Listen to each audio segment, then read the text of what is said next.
Alright, here we go. Absolute value graphs. This lesson is going to be pretty quick. To tell you the truth, absolute value graphs are sometimes even easier than graphing a line in slope-intercept form or anything else when given 2 points.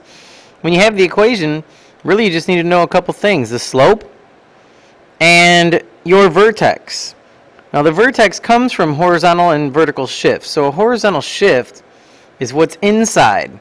So x minus your horizontal shift. So it's opposite of what you think though, because it's minus. So if this said x minus 3, h is really only 3, so that's 3 to the right. We'll get to that more. Vertical shift is exactly what you think. If it's plus, you go up. If it's negative, you go down. So before we get into all that, let's just do a couple examples of just one shift, maybe 2 shifts at a time. Absolute value of x looks like this. The absolute value of 0 is 0. What's the absolute value of 2? 2. What's the absolute value of negative 2? Still 2, because the absolute value is always positive. So a typical absolute value graph is going to be a V. Now what happens if we put a negative on the outside? That would be the absolute value of 0 is still 0. What's the absolute value of 2? 2. But we multiply it by a negative 1, so we drop. So basically, if there's a negative out front, it's going to look exactly like an absolute value graph, except for now it's going to open down. 1/2. What does a 1/2 do? That's your slope. So the absolute value of 0 is still 0, but we go up 1 over 2. So it's going to make it wider. So this is what our graph is going to look like because we go up 1 over 2 in both directions. So this is a vertical shift. It's outside of the absolute value. So this is saying that, hey, we're going to take our absolute value, V, and we're just going to shift it up 2 places, and it's still a V. The next one is a horizontal shift. This is saying we're going to take our absolute value, but we're going to shift it to the left 3. Remember, inside is opposite of what you think. And then we have our V. And then the last one, opposite of what you think, 2 to the right, then down 3, and here's our V.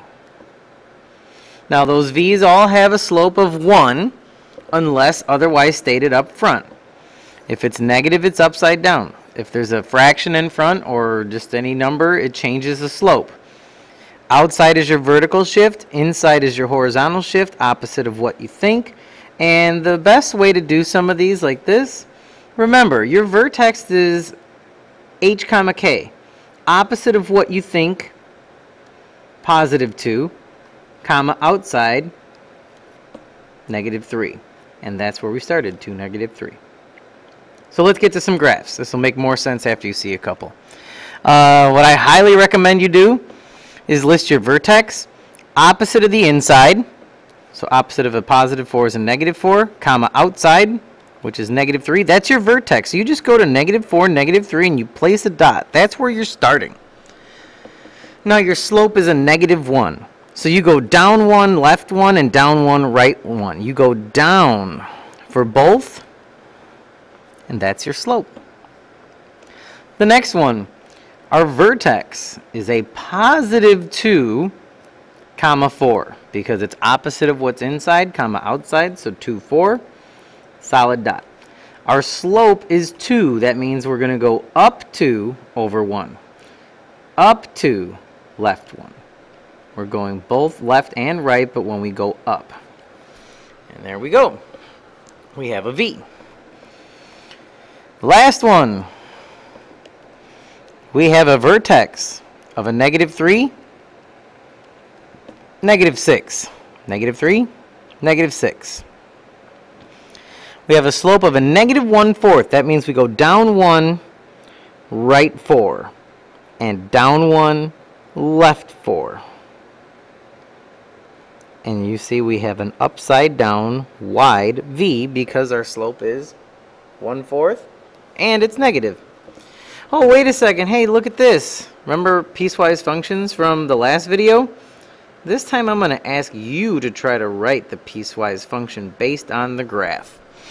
So We just broke off of absolute value there. See how I did that? Everything always comes back. So, for this guy, I'm going to give you a big old hint. Whenever you write piecewise functions, the first thing I say that you should do is state your domain. Now, because these all have start and stops, notice there's no arrows. For this example, we're going to need 4 layers.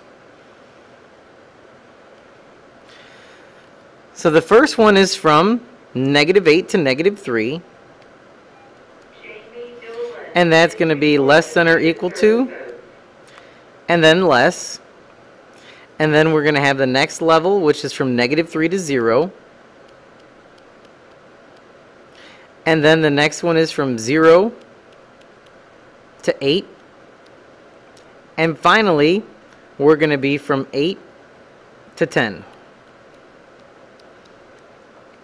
And now you just have to go back and tell me which levels. If you go left to right, it'll make it easier. This one's at level 2. This one's up at 4. This is at -2.